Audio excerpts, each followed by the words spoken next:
Tauhid Metafisik Channel, spiritualis yang memiliki ilmu kebatinan tingkat tinggi, yang merupakan spesialis, pakar, dan master yang membahas tentang ilmu vibrasi antara diri, Tuhan, dan alam semesta, membahas tentang ilmu metafisika modern, ilmu kebatinan, dan mengupas tuntas rahasia tentang ilmu mustika, pusaka, dan benda bertuah. Update video terbaru dan bantu kembangkan channel ini dengan mengklik lambang merah subscribe dan lonceng notifikasi gratis. Tidak ada ruginya untuk mengklik lambang merah subscribe, gratis, dan gratis. Selamat menikmati.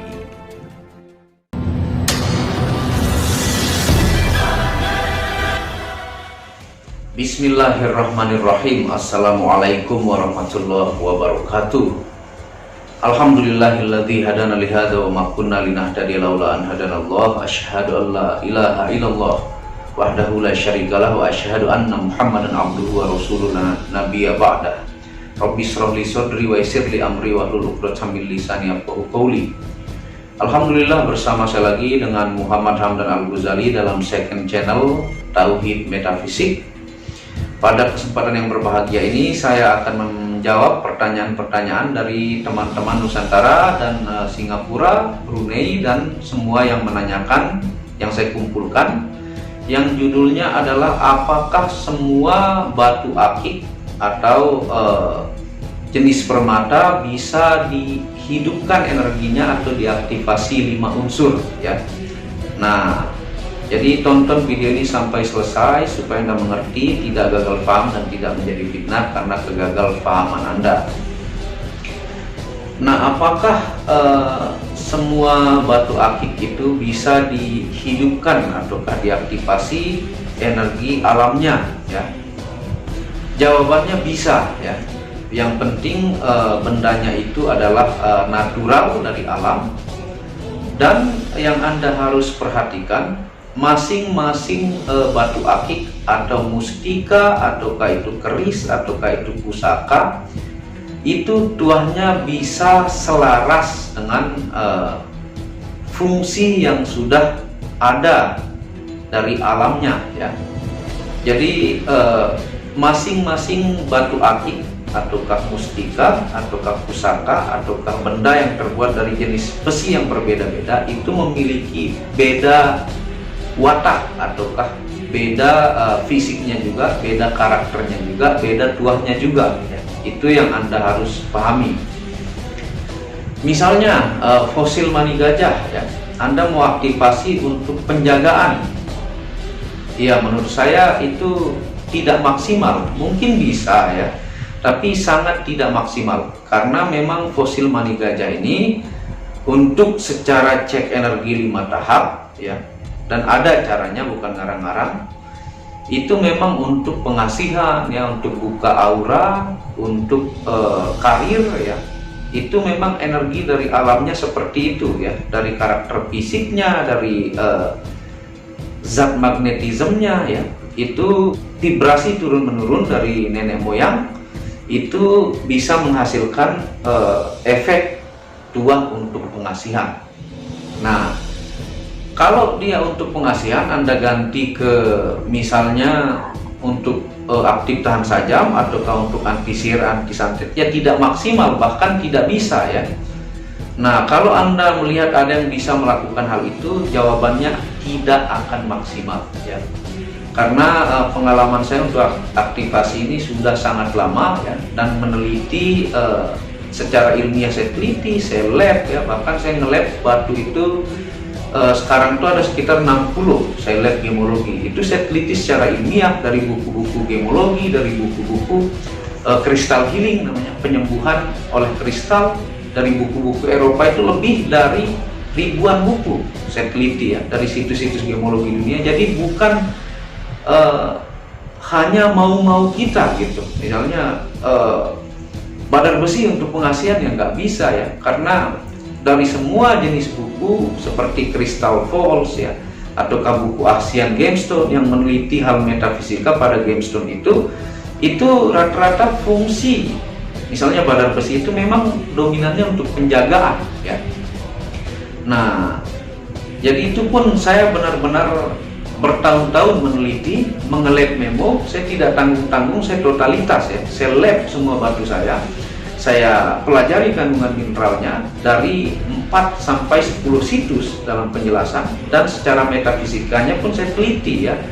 Jadi tidak seenak mau kita. Misalnya fosil kijing bungkem Anda aktifasi untuk pengasihan, ya kurang cocok ya. Karena watak dari alamnya itu memang sudah keras ya. Bahkan banyak pelanggan yang dari Taiwan ya, Singapura, Kalimantan meditasi dengan kijing bungkem itu sampai badannya gemetar ya. Itu banyak saya upload di testimoni di Facebook ya, dan real, bukan rekayasa. Nah, misalnya apakah batu kecubung ametis yang terkenal dengan kecubung asihan Anda aktifasi untuk misalnya untuk pagar goib, ya kurang cocok ya. Jadi mereka itu punya watak masing-masing. Misalnya keris semar ya, yang kecil kita ritualkan misalnya selama 3 malam dengan puluhan ribu zikir untuk fungsi penjagaan, yang nggak cocok ya, nggak cocok seperti itu. Nah, adapun kalau ada spiritualis lain yang melakukan itu ya terserah dia. Tapi ini dari pendapat saya. Dan untuk pusaka-pusaka pun, misalnya keris bentuk seperti ini, ya tuhannya berbeda ya. Tidak bisa semua jenis keris itu diaktifasi dengan sama fungsi. Dia punya dominan-dominan tertentu yang menghasilkan energi tertentu ya. Nah, jadi itu jawaban yang teman-teman tanyakan tentang apakah semua akik bisa diaktifasi.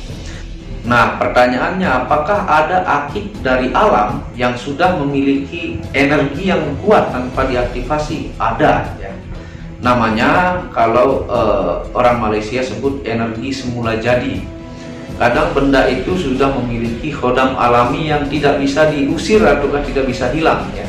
Itu sebutannya saja sih khodam alami, tapi sebenarnya di ilmu spiritual adalah energi bawaan tersendiri yang sudah biasanya tertanam selama ribuan tahun, yang biasanya berjenis logam ataukah sejenis liwu. Nah, jadi kalau yang dia bawaan alam itu biasanya sangat langka ya, dan untuk semua rata-rata bisa kita sebut 99,9% itu adalah hasil aktivasi. Karena untuk yang energi semula jadi itu barang-barang mungkin yang ditemukan di kedalaman gunung yang sangat dalam ya, dan berumur ribuan juta tahun. Nah, semua produk ataukah benda bertuah ataukah pusaka ataukah yang di misalnya keris empu gandring, itu semua adalah hasil tirakat ya, hasil aktivasi. Tidak mungkin benda itu bisa tiba-tiba menghasilkan energi tertentu, pengujian tertentu, berefek tertentu tanpa tirakat ya. Jadi pusaka di dunia ini 99% itu hasil tirakat. Nah, ada perbedaan mana akik yang sudah melalui proses tirakat, mana yang kosong ya. Salah satunya saya jelaskan di zikir nafas yang Hu Allah. Itu zikir untuk kesadaran kepada Tuhan sebenarnya, tapi bisa multifungsi untuk mengecek apakah itu punya energi ataukah tidak. Karena kalau Anda melakukan zikir nafas Hu Allah, itu di titik tertentu Anda akan melihat cahaya pada benda yang sudah ditirakati ya. Dan isinya yang ditirakati itu atau diritualkan itu didoakan ya. Jadi benda-benda misalnya semar, misalnya Anda beli murah ya, dengan semar misalnya Anda maharkan dengan harga mahal. Nah, semar yang mahal ini karena proses tirakat atau doa, bahkan kadang sampai 3-5 malam dengan puluhan ribu zikir. Nah, kalau Anda orang yang percaya Tuhan ataukah doa-doa, nah doalah isinya pada semar ini yang dilakukan tirakat. Dan semua pusaka-pusaka itu biasa beserta ilmu tata caranya ya. Misalnya Anda maharkan mustika atau pusaka ke saya, jadi itu sudah saya bimbing Anda bagaimana cara tahu dia punya ada energi atau tidak, dan dia punya sepaket ilmu. Apa ritual yang Anda lakukan, apa doa-doa yang Anda lakukan, dan Anda baca dari Al-Quran dan hadis ya. Jadi tidak serta-merta barang misalnya itu semar ataukah itu akik, kita gosok, udah Anda pakai. Enggak, itu melalui proses ritual ya. Nah, ada perbedaannya, bahkan sangat jelas ya. Bahkan ada teknik yang simpel, misalnya Anda membaca Bismillahirrahmanirrahim itu sebanyak 33 kali ataukah 99 kali dalam posisi meditasi, dan Anda genggam ya. Nanti akan terasa. Nah, jadi pendapat kadang saya lihat banyak orang yang pemahaman spiritualnya itu belum terlalu dalam, tapi sudah menjudge ya. Dia kira misalnya beli akik ini sudah berfungsi, misalnya beli 100.000, fungsinya banyak untuk ini, untuk itu dan sebagainya. Enggak ya. Jadi kita melakukan doa itu sampai 3-5 malam dengan puluhan ribu zikir dari Al-Quran, dari ayat-ayat penjagaan, ayat-ayat pengasihan seperti itu ya. Jadi mudah-mudahan Anda paham. Nah, dan secara spiritual kita punya guru ya, banyak guru yang kita mengijazahkan ilmu itu ya. Dan kalau Anda mau belajar ilmu aktivasi, ribet dan berat ya, itu yang saya alami ya.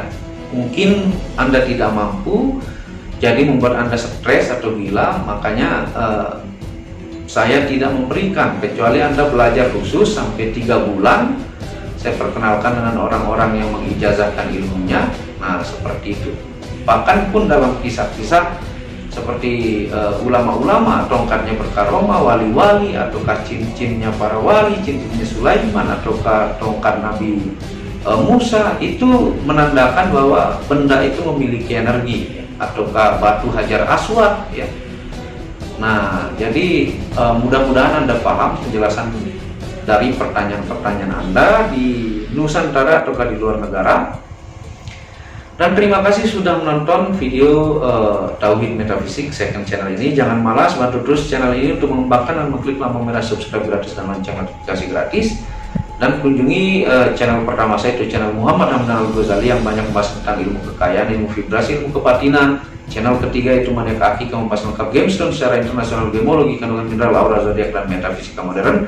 Dan channel baru yang khusus membahas tentang batu keindahan ya, karena saya memang seorang maniak akik ya, atau maniak batu cincin. Jadi saya pun ikut untuk meramaikan di batu keindahan, yaitu maniak bacang, dengan kualitas-kualitasnya ya, dengan ring-ring perak, dengan harga bersahabat. Wabillahi taufiq wal hidayah. Assalamualaikum warahmatullahi wabarakatuh. Tauhid Metafisik Produk menjual baju-baju sufi sebagai pengingat kemurnian batin diri dan batin orang lain yang melihatnya, menyebarkan virus-virus cinta ketika memakainya dimanapun berada.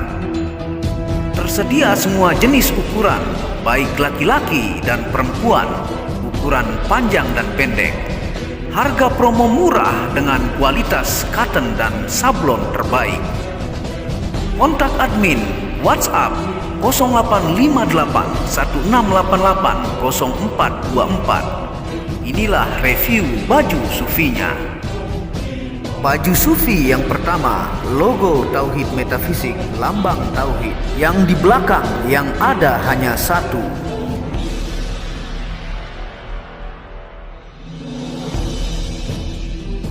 Baju sufi yang kedua, aku lebih memilih menjadi orang murni. Logo di belakang baju adalah Tauhid Metafisik. Baju sufi yang ketiga, ketika hawa nafsu takluk maka damailah dunia. Tulisan di belakang adalah logo Tauhid Metafisik.